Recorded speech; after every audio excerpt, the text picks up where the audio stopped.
Barchaga assalomu alaykum.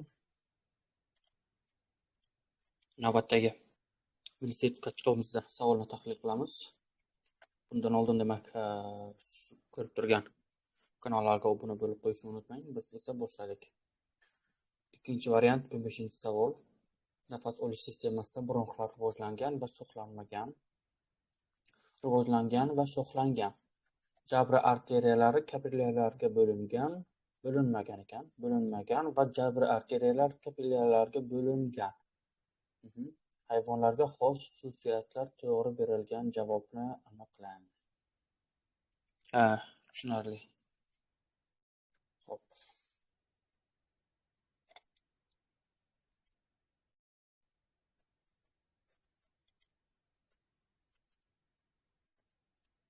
Nafas olish sistemasida bronxlar rivojlangan va shoxlanmagan. Bular faqatgina reptiliyalarda kuzatiladi. Sudlar yuruvchilarda tepasiga yuzab qo'yamiz.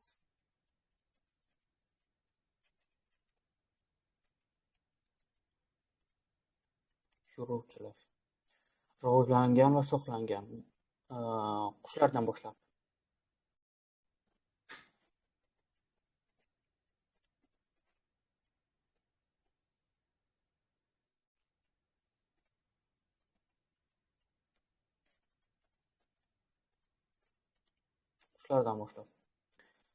Jabra arteriyalari kapillyarlarga bo'linmagan.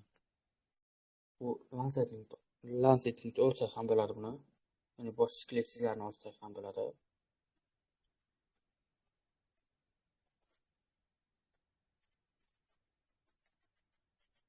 Lancetnik. Jabra arteriyalari kapillyarlarga bo'lingan. Bular baliqlar.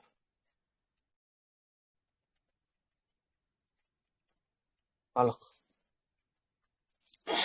Ana endi buni topib olamiz. Javoblardan.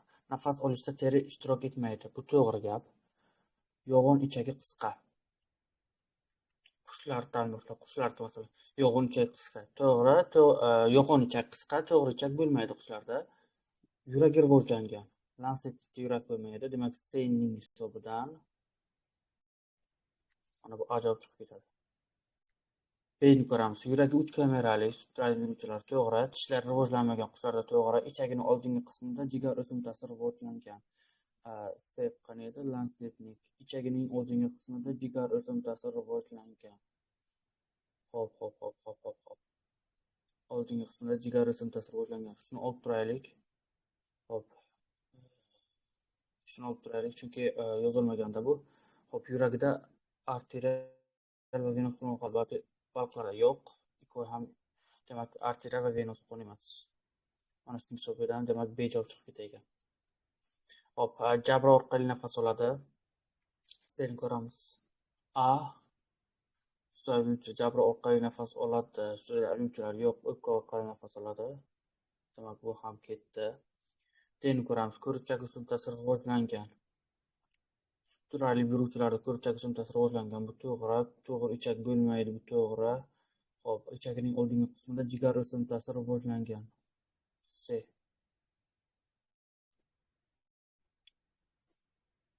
Hop. Lancetnikda demak to'g'ri ekan. Bu ichagining oldingi qismida jigar o'simtasi rivojlangan. Ikkovini ham olyapmiz.